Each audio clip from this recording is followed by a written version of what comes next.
সকলকে শুভেচ্ছা জানাচ্ছি পাহাড়ি এক বৈচিত্র্যময় বাজার থেকে, যেখানে দেখা মিলে শুকনো গরু মহিষের চামড়া, বিভিন্ন প্রকার পাহাড়ি খাদ্যের, শামুক, শূকর, গরু, ছাগল, পাহাড়ি বন্য প্রাণীর নিয়ে যাব।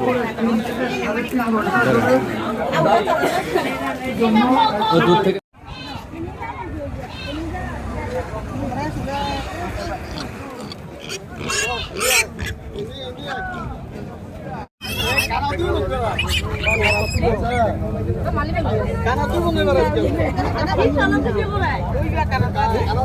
এগুলো হচ্ছে গরু মহিষের চামড়া, যেগুলো শুকিয়ে দীর্ঘদিন সংরক্ষণের জন্য এভাবে কালো করে ফেলা হয়েছে।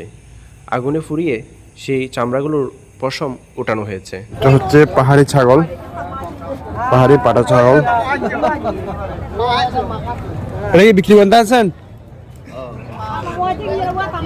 কত বিক্রি করবেন এটা? দেশি জাতের না? দেশি তো কানগুলো বুঝতে পারে। পাহাড়িরা পাহাড়ের বিভিন্ন প্রত্যন্ত অঞ্চল থেকে এই ছোট ছোট নৌকায় করে তাদের বিভিন্ন পণ্য এই বাজারে নিয়ে আসে বিক্রি করার জন্য।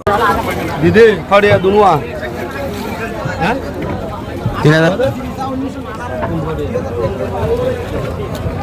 1600 করে দিন না 1600 পয়সা বেশি নিয়ে দিই না এই দিদি হ্যাঁ।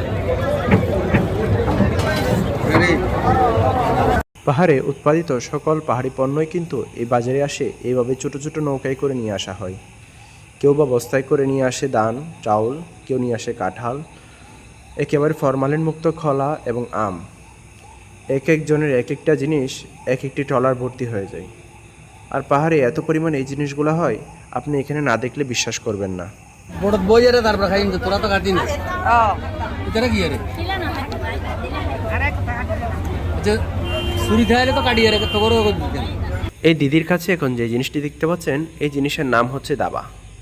এটি তারা তাদের কাছে সবসময় রাখে, যেখানেই যান এই জিনিসটি রাখে। আরেকটি মজার বিষয় হচ্ছে, আপনি যখন কোনো পাহাড়ির ঘরে যাবেন বা চাকমার ঘরে যাবেন, তখন আপনাকে প্রথম আপ্যায়নের জন্য এই দাবাটি দেওয়া হয়, যদি আপনি খেতে চান। আর এটি কিভাবে খাবেন সেটি উনি আমাদেরকে দেখিয়ে দিচ্ছে।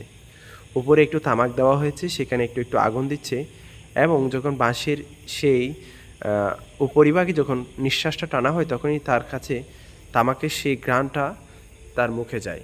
সেই হিসাবে সে দেখিয়ে দিচ্ছে এভাবে খেতে হয়। পাহাড়িদের আরেকটি প্রিয় খাদ্যের ভিতরে শামুক হচ্ছে অন্যতম। এই শামুকের মাংস তাদের কাছে খুবই জনপ্রিয়। তারা নাকি এই শামুক নাপ্পি দিয়ে খায়। নাপ্পি বলতে যেটি চিংড়ি মাছ দিয়ে তৈরি করা। আচ্ছা কম কম নেবেন না? আমি নেই, একটু কম রাখেন।